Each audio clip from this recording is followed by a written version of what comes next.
a book that I read it when I was little. Goose Lumps. Yeah, I think that's how it goes. I don't know why I always stumble on my words. But I can't find it. I don't know where it is. And I know some people request that I do like a romance and stuff like that, but it's kind of late and I don't feel like digging through my closet. I keep like some books out, and I decided that I wanted to read a little bit from a book by Nicholas Sparks called 3 Weeks with My Brother. It's a memoir. It's about his life, and he actually had a very interesting life, I think, and he's responsible for writing all those cheesy love stories that tend to get repetitive, but I still like him, and I actually have to go. I haven't had the chance to go watch The Lucky One. It wasn't one of my favorite books, but I still want to see it. Plus, I like Zac Efron. For some reason, I really just like his movies. So yeah, I'm gonna start reading a little bit of this now, and let me know how you guys like this.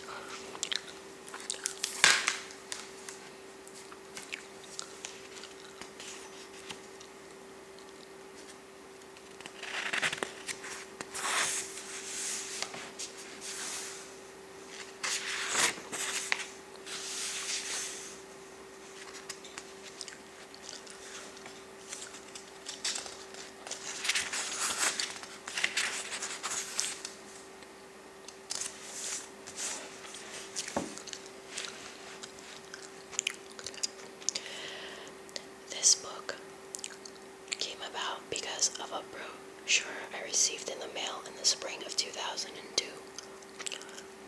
It was a typical day in the Sparks household. I'd spent a good part of the morning and early afternoon working on my novel, Nights in Rodanthe, but it hadn't gone well, and I was struggling to put the day behind me. I hadn't written as much as I intended, nor did I have any idea what I would write the following day.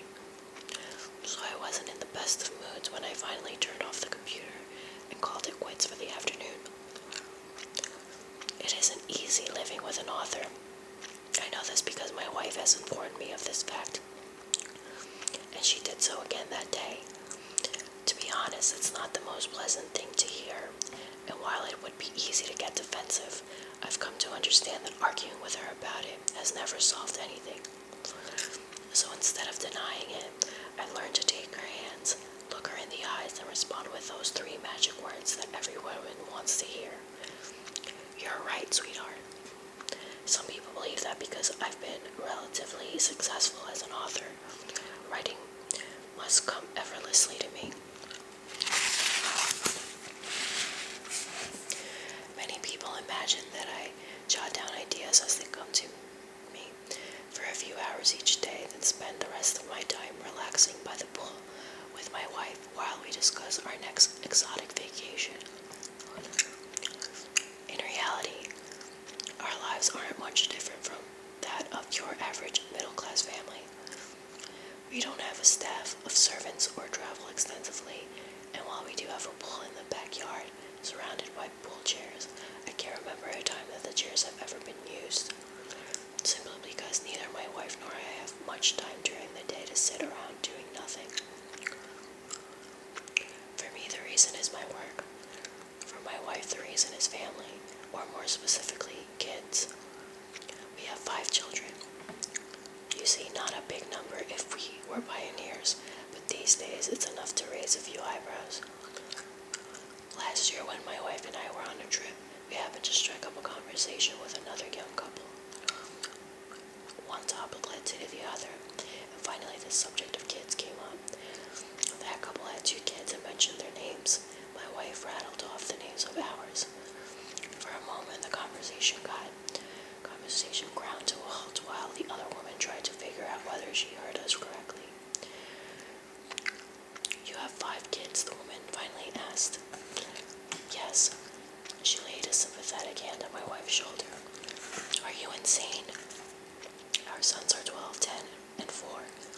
Our twin daughters are coming up on 3, and while there's a lot that I don't know about the world, I do know that kids have a funny way of helping you keep things in perspective. The older ones know that I write novels for a living, though I sometimes doubt that either of them understand what it means to create a work of fiction. For instance, when my 10-year-old was asking during class presentation what his father did for a living, he puffed his chest out and proudly declared, "My daddy plays on the computer all day." My oldest son, on the other hand, often tells me with utter solemnity that writing is easy. It's just the typing that's hard. I work out of the house, as many authors do, but that's where the resemblance ends. My office isn't some upstairs, out-of-the-way sanctuary. Instead, the door opens directly onto the living room. While I've read that some authors must have a quiet house in order to concentrate, I am fortunate that I've never needed silence to work. It's a good thing, I suppose, or I would never have ever written at all. Our house, you have to understand, is a whirlwind of activity, literally, from the moment my wife and I get out of bed until the moment we collapse back into it at the end of the day. Spending the day at our home is enough to exhaust just about anyone. First off, our kids have energy, lots and lots of energy, ridiculous amounts of energy, multiplied by 5. It's enough energy to power the city of Cleveland. And the kids somehow magically feed off each other's energy, each consuming and mirroring the others. Then our 3 dogs feed off him, and then the house itself seems to feed on him. A typical day includes at least one sick child. Toys strewn from one end of the room to the other that magically reappear the moment after they've been put away. Dogs barking, kids laughing, the phone ringing off the hooks, FedEx and UPS deliveries coming and going, kids whining, laws don't work, appliances breaking, school projects due tomorrow that our children somehow forget to tell us about until the last minute. Baseball practice, gymnastics practice, football practice, Taekwondo practice, a repairman coming and going, doors slamming, kids running down the hallway, kids throwing things, kids teasing each other, kids asking for snacks, kids crying because they fell, kids cuddling up on your lap, or kids crying because they need you right this minute.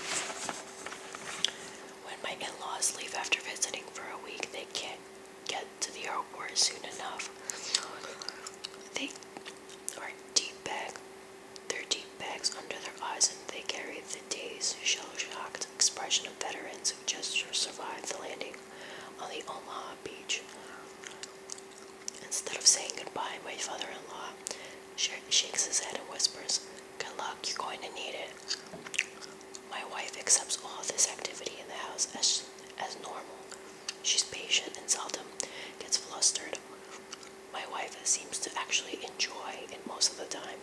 My wife, I might add, is a saint. Either that or maybe she is insane. In our house, it's my job to handle the mail. It has to be done, after all, and in the course of our marriage, this is one of those little responsibilities that has fallen in my lap. The day that I received the brochure in the mail was a day like any other. Lexi was 6 months old, had a cold, and refused to let my wife put her down. Miles had painted the dog's tail with fluorescent paint and was proudly showing it off.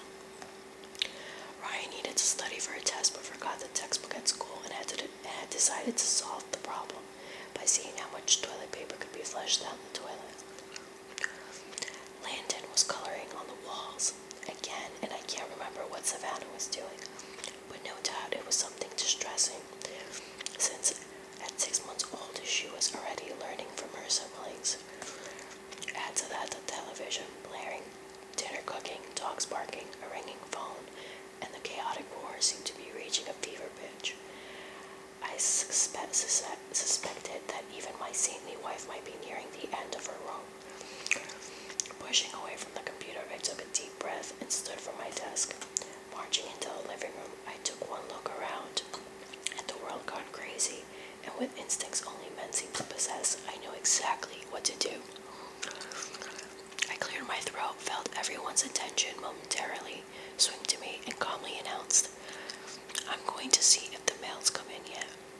A minute later, I was out the front door. Because our house is set a ways back from the road, it usually takes 5 minutes to walk out to the mailbox and back. The moment I closed the door behind me, the mayhem ceased to exist. I walked slowly, savoring the silence. Once back in the house, I noticed that my wife was trying to clean the cookie crumb drool from her shirt while holding both babies stimulously. Landon was at her feet, tugging at her jeans, trying to get her attention. At the same time, she was helping the older brothers with their homework.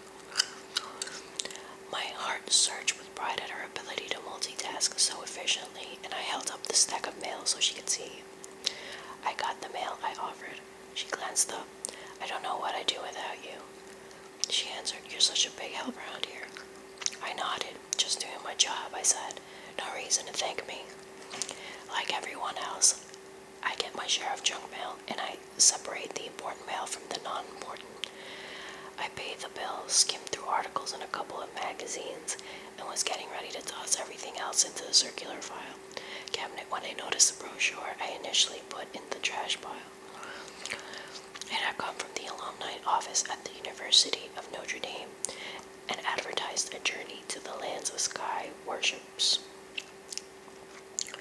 The tour was called Heaven and Earth and would travel around the world over a 3-week period in January and February 2003. Interesting, I thought, and I began to pursue it. The tour by private jet, no less, would journey to the Mayan ruins in Guatemala.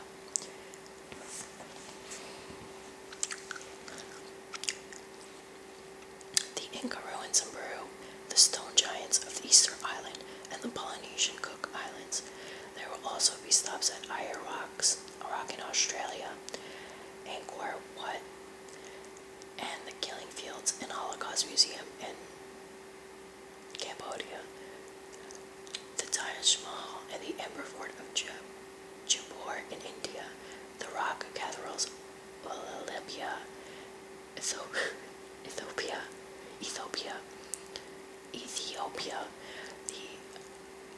Alright, I'm not reading these freaking names, pissing me off, and other ancient temples in Malta, and finally, weather permitting, a chance to see the Northern Lights in Tromsø, Norway, a town located 300 miles north of the Arctic Circle. As a child, I'd always been fascinated with ancient cultures and faraway lands, and more often than not, as I read the description of each proposed stop, I found myself thinking, I've always wanted to see that. It was an opportunity to take the trip of a lifetime to a place that had lingered in my imagination since boyhood. When I finished looking through the brochure, I sighed, thinking, maybe one day. Right now, I just didn't have the time. 3 weeks away from the kids, from my wife, from my work. Impossible. It was just ridiculous, so I might as well forget about it. I shoved the brochure to the bottom of the pile. The thing is, I couldn't forget about the trip. You see, I'm a realist, and I figured that Kathy and I would get the chance to travel sometime in the future. But while I knew that someday it might be possible to convince my wife to travel with me to see the Taj Mahal, there wasn't a chance we'd ever make it to Easter Island or the jungles of Guatemala, because they were so far out of the way and there were so many other things to see in places in the world. Traveling to remote areas would always fall into the category of maybe one day, and I was fairly certain that one day would never come. But here was the chance to do it all in one fell swoop. And 10 minutes later, once the chaos in the living room had died down as mysteriously as it had arisen, I was standing in the kitchen with my wife, the brochure open on the counter. I pointed out the highlights like a kid describing summer camp, and my wife, who has long since grown used to my flights of fancy, simply listened as I rambled on. When I finished, she nodded. She said, "Is that a good or a bad either. I'm just wondering why you're showing me this. It's not like we can go. I know, I said. I just thought you might like to see it. My wife, who knows me better than anyone, knew there was more to it than that. She said. 2 days later, my wife and I were walking through the neighborhood. Our oldest sons were ahead of us. The other 3 kids were in strollers when I brought the subject up again. I was thinking about the trip, I said, oh so casually. What trip? The one that goes around the world, the one in the brochure that I showed you. Why? Well, I took a deep breath. Would you like to go? She took a few steps before answering. Of course I'd like to go, she said. It looks amazing, but it's impossible. I can't leave the kids for 3 weeks. What if something happened? There's not a chance that we could get back in an emergency. How many flights even go to a place like Easter Island? Lexi and Savannah are still babies, and they need me. All of them need me. She trailed off. Maybe other mothers could go, but not me.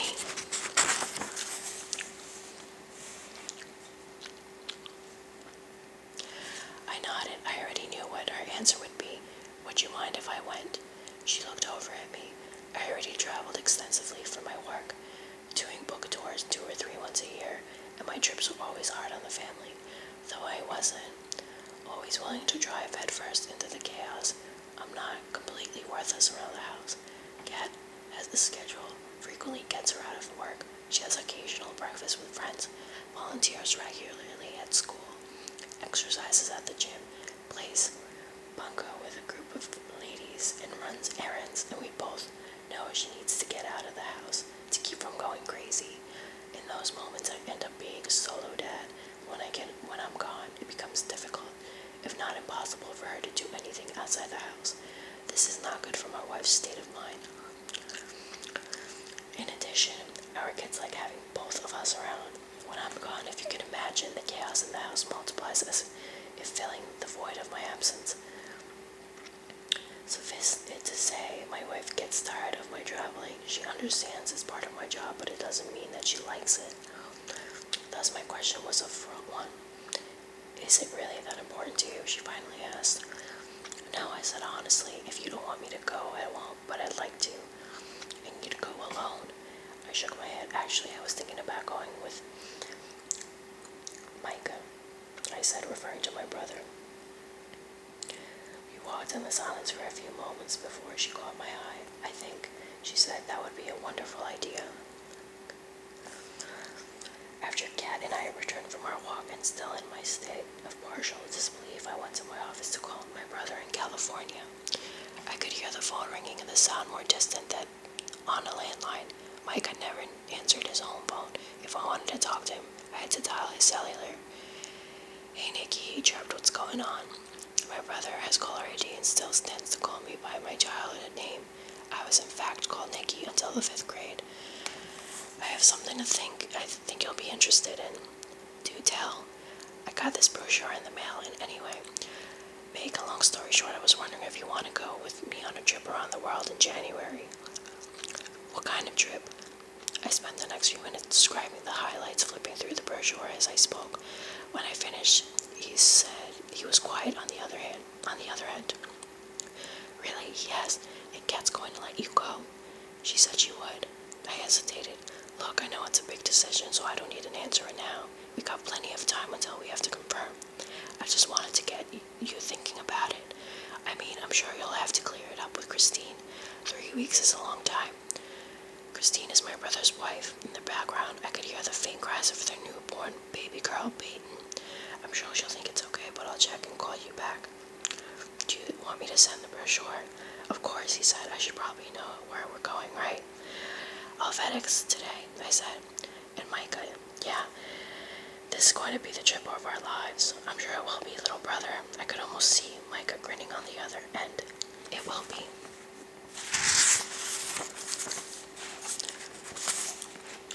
We said our goodbyes and off. After hanging up the phone, I found myself eyeing the family photographs that the lined shelves of my office. For the most part, the pictures are of the kids. I saw my children as infants and as toddlers. There was a Christmas photograph of all 5 of them, taken only a couple of months earlier. Besides that stood a photograph of Kathy. An impulse, I reached for the frame, thinking the sacrifice she just made. No, know she wasn't thrilled with the idea of leaving me for 3 weeks, nor was she thrilled that I wouldn't be around to help with our 5 children. Instead, she shouldered the load while I traveled the world. Why then? Has she said yes?